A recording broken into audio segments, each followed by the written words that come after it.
Hello, everyone, and welcome to the first episode of the Discover Brady podcast. My name is Brady, and I'm here with Chris. And today I'm going to be interviewing him as well as talking about an advertisement fail, as well as some funny jar questions we have here. So, Chris, can you tell me about yourself?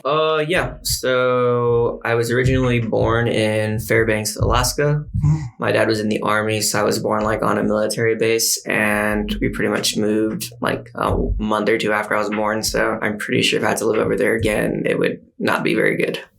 I've lived here most of my life, and I went to school. I went to high school at Brackenridge High School, which is in Southtown. I went there and I studied Russian for about 7 years.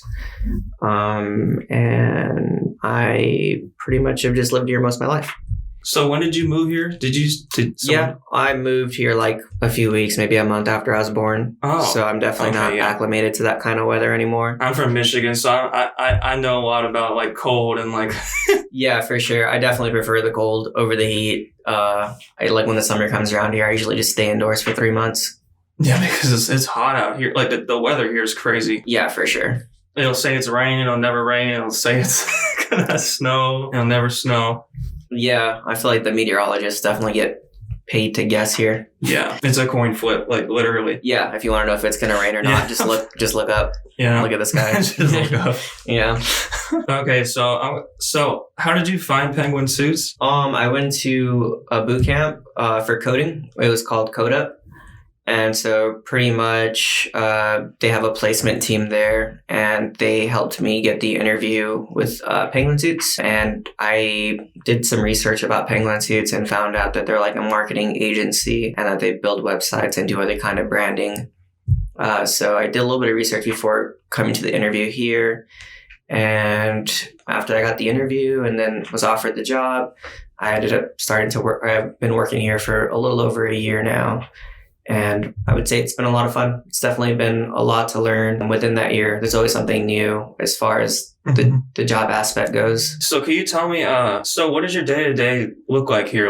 So what are your responsibilities? When I get here, I open up the business, and then I pretty much go upstairs, get settled into my area at my desk, start going through emails, kind of see how if anyone needs any kind of updates, if there have been any issues with websites, things like that. And I kind of just plan out my day depending on what kind of emails I've gotten from one day to the next. And then I make a list and just kind of start going through it. So what was the biggest project you've done for a client, and how long did that take, and what was the process of that? It would definitely be building my first website. It was called Laser Made Texas. And pretty much what they do is they have these insulated cups where they'll make designs on it and things like that. And it'll pretty much just keep whatever liquid you put in there cold or hot. And so they were my first website, I would say, because it was my first. There was a huge learning curve as far as how much goes into building a website and how much tweaking and customizing you can do to a website. So I would say that probably took me maybe a month and a half or 2. That's a long time to do that. Yeah, for sure. There's just so much to learn going from not doing it at all to just starting to build websites. There's a lot of intricacy to it. And I mean, now that I've built a few at this point, it doesn't take me as long. And there's a lot less of just not knowing what to do to make certain things work. So I think it's gotten a lot easier for sure. So for deadlines, do you just get as much time as you need because it's so difficult, or is there a set schedule for how long you're going to plan to get stuff done? I wouldn't say there's a set deadline. I think some businesses are given I want to say maybe a 3-month or so deadline, maybe 2 months, just depending on the urgency of it. But it just depends. If they're a startup that needs a website in a week or 2, then I pretty much push all my other responsibilities off, and then I just go at that one website. And I think the quickest I've ever finished a website was probably a week. Oh, wow. That's pretty quick. Yeah, but I definitely have to only focus on that. Yeah. Do you work nights with that? No, that's all just here. All just here? Oh, okay. Yeah, for sure. I don't really, unless something is super urgent, I don't really do night work as far as that goes. But I mean, sometimes things happen where they're urgent, and then I have to do something. But for the most part, I just try to keep it all at work. So do you have a person that you idolize Yeah, I like comedy and things like that. So that's probably my favorite thing is like saying jokes or making people laugh or vice versa. So my favorite, or like somebody I guess I would idolize would be a comedic, and his name's Dave Chappelle. Yeah, he's pretty funny. I like him a lot. I grew up kind of like watching his stuff on Comedy Central, and he was probably like the most popular comedian at the time. And he's just super funny and just super edgy with his humor. And He is really funny, yeah. Yeah, he's not like scared to talk about certain things, and I feel like that's what makes him funny. Him, Eddie Murphy, and Chris Tucker. I like those three. They're pretty funny. Yeah. Eddie Murphy and Chris Tucker. Chris Tucker was in Rush Hour, wasn't he? Yeah, That's yeah. how that is? Right. I forgot his name for a second. But yeah, so I love Rush Hour. That's probably one of my favorite movies. It's funny. It's so Jackie good. Chan. Him and Jackie Chan are really funny in that. Yeah, it's so good. The second one's great too. The third one, they're like a little bit older, and I don't know if it was as funny, but the classics are definitely 1 and 2 for sure. Yeah. Mm-hmm. So what is your hobby? Like, what do you do outside of work? Outside of work, I like to game. I have a PC that I game on, and I kind of just relax at home and just kind of be an introvert for the most part. The other thing I like to do is Brazilian Jiu-Jitsu. I've been doing that for about 10 years, and I really only got into it just because I wanted a fun way to exercise, and I just didn't really like walking or running, and I just kind of felt like it was boring, so it kind of keeps me more engaged. Yeah. So what is it like to do like jiu-jitsu? Like, so how much do you like work out for that? I would say it's really tough when you first start, just because like if you're not in good condition, like your cardio, then you're just like gasping for breath the entire time, pretty much. Like it's pretty cardio heavy. So I would say it probably takes a few months to get your cardio decent to where like you're just not like dying the entire time. But as far as like what it's like, I mean, if you watch UFC, like sometimes like the fighters will do like arm bars and like triangles, and like it's when they start to like wrestle and grapple with each other. So that's what jiu-jitsu is. I have a friend that does that, and he's an instructor. Oh, cool. How long have you been doing that for? For I think 3-4 years now. Oh, okay. Instructing? Yeah. Oh, okay. That's pretty cool. Yeah. That's where does he instruct at? Gracie Baja. Okay, cool. Bara or Baja? I think I've always said it as Barra, but like I've heard that Baja was like the right way. Yeah, for sure. Yeah, I've actually driven by that place, I think, on the way to work. It's like part of like a strip of like little stores, isn't it? Yeah, it's like in a strip mall, yeah. Yeah, okay. I think I've seen it. But yeah, that's cool. Have you gotten into it at all? Have not, but people have been trying to get me to do it, but I'm so big that I think it's going to be hard to like to do that. I think it would probably be easier. You think so? Yeah, for sure. Really? Being bigger, I think definitely helps. I mean, like once you get your cardio a little bit better, yeah.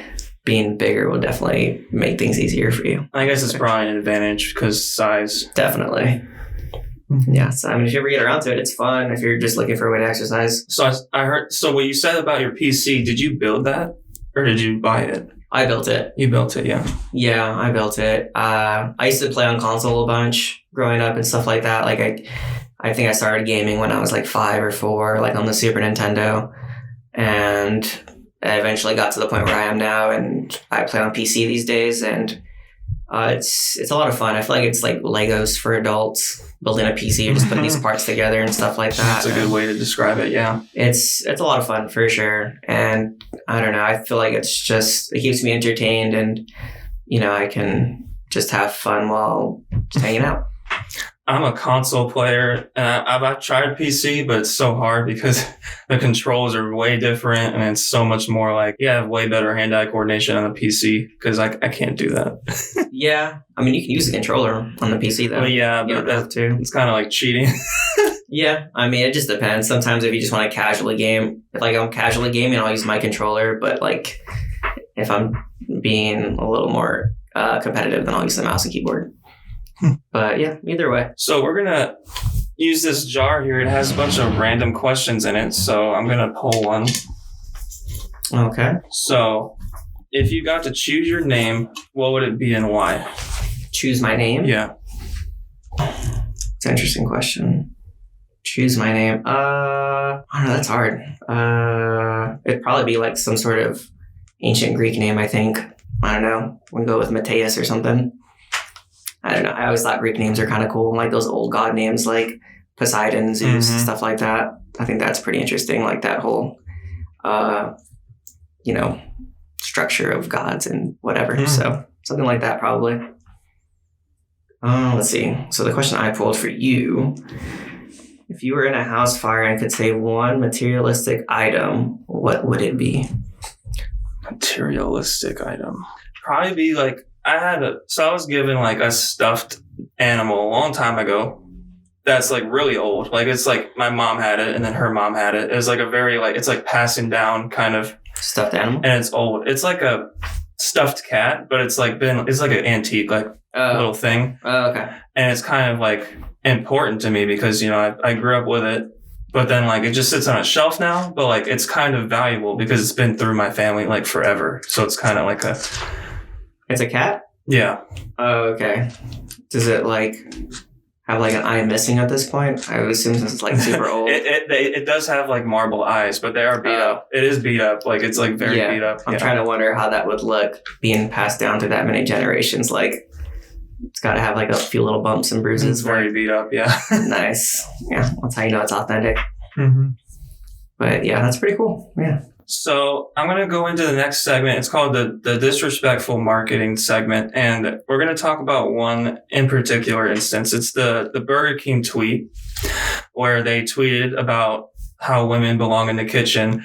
And it was a advertisement for a culinary scholarship for women. And I like the idea of advertising for that, but the way they did it was wrong.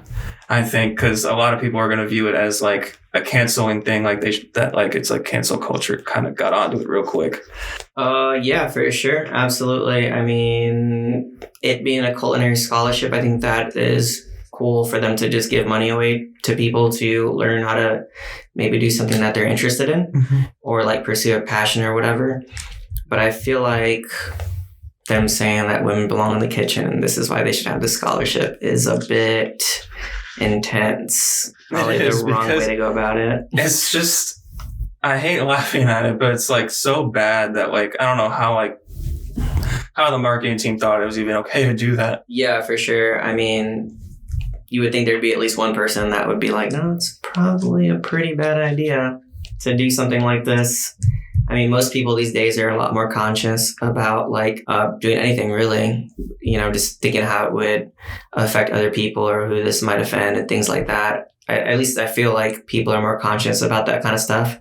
So for a group of people to say that that's a good idea was kind of ridiculous. Yeah, I feel like all marketing teams should sit down and have like a meeting about like what is like ethical and what's not in a situation like that. Yeah. Or like in all situations, like with advertising, like they should sit down and have a meeting that's like serious about how they should go about doing certain advertisements for certain things. Yeah, for sure. I think that was probably a pretty big stereotype in the 1900s. And I feel like most women these days are not, they don't want to subscribe to that. And I feel like it's kind of rude to say that they belong in the kitchen, so here's a scholarship for it. Mm-hmm. So that's just how especially I feel about the 50s and 60s, like that was a big like thing, like advertisements were doing is like showing women in the kitchen like for a while. Yeah, I think that at that time it was a more normal way of thinking about that kind of stuff, or like that's just what they pushed on people to believe. And I think now it's just, like that isn't how it has to be. So that was how society was wired back then. Yeah, exactly. And now I feel like, that's not how it needs to be. So for people to say that that's, they're trying to like revert a whole way of people's thinking is just kind of like insensitive. I agree. That's a head scratcher for sure, because it's like I just don't get how people can think that that's like good to do. Yeah. Yeah. It's definitely not the right way to go about a scholarship like that. Mm-mm. And what's weird is that there was no like context. It's like afterwards they said that it was like for a culinary like scholarship or like for like, it was trying to encourage women to cook because they were providing that scholarship. Oh, so they didn't put those two things out together? No, they just put out the tweet that said women belong in the kitchen. And it was completely random and nobody knew what it was. And then later they were like, oh, we would just want more women to come in the kitchen and work. And it's for scholarship. And yeah, it sounds like they were trying to do that to cover up it the tweet 100%. Like a hacker, maybe. I don't know, but could have been. Yeah, well, I think maybe they probably just made the tweet and realized it was a really bad idea. So they tried to like soften the blow with like, oh, well, here's money and for that or something like that. Yeah, but could have been. I don't know. Yeah. It's definitely not the way you go about giving a scholarship out like that. No way. That's just, it's insane. All right, well, we can do one more question. Okay. What was the best thing that happened to you? In general? Mm-hmm. Like ever? Mm-hmm.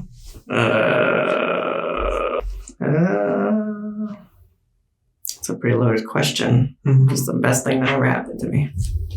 I would say probably getting into jiu-jitsu. I would say just because it puts you in a lot of uncomfortable situations and you just kind of have to power through it, and it gets you being comfortable with being uncomfortable. And it's also like those kinds of ideas or something that I've brought to my like personal life and dealing with other things that, like through life, there's other situations where you're uncomfortable, but you just have to like go through it, So I feel like jiu-jitsu has helped me like be mentally tough as well. So I would say probably jiu-jitsu. It is a huge mentally tough thing, because when I was in football in high school, there was like a boot camp thing, and it was all about mental toughness, like all about like pushing through it, even when you're tired and you have no more, and you're just pushing through.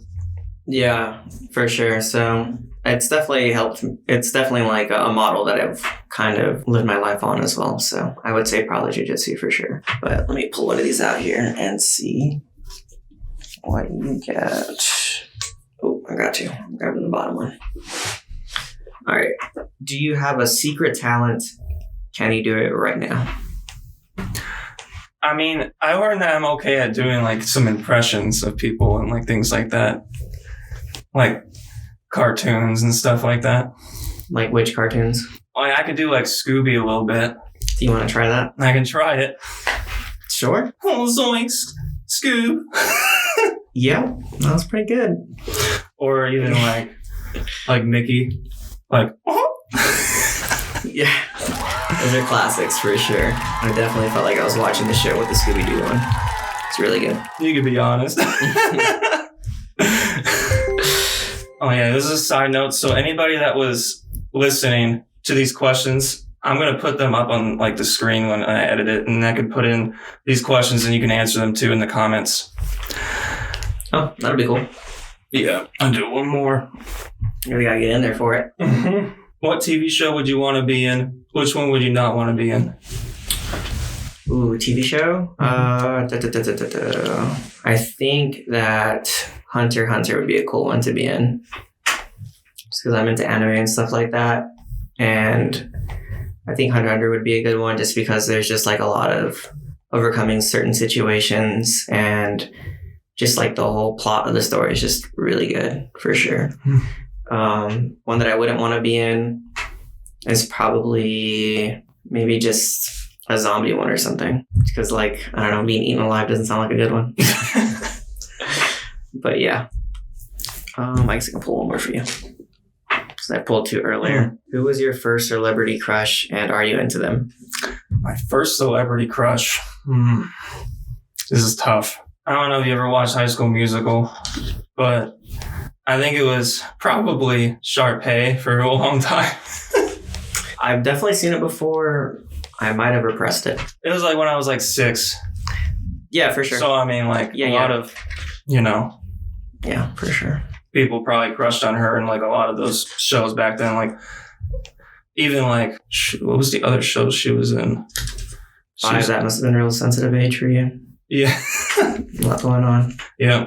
All right. So there's another quick game that I want to play with people that are watching. So I'm going to put on the screen the FedEx logo, and I want you to find what is hidden in it. I know the answer, and I'll give it to you the next episode. So we're going to wrap it up here. Thank you for listening, and thank you for Chris for being on the show. And thanks to everybody for making this happen. I'll see you next time.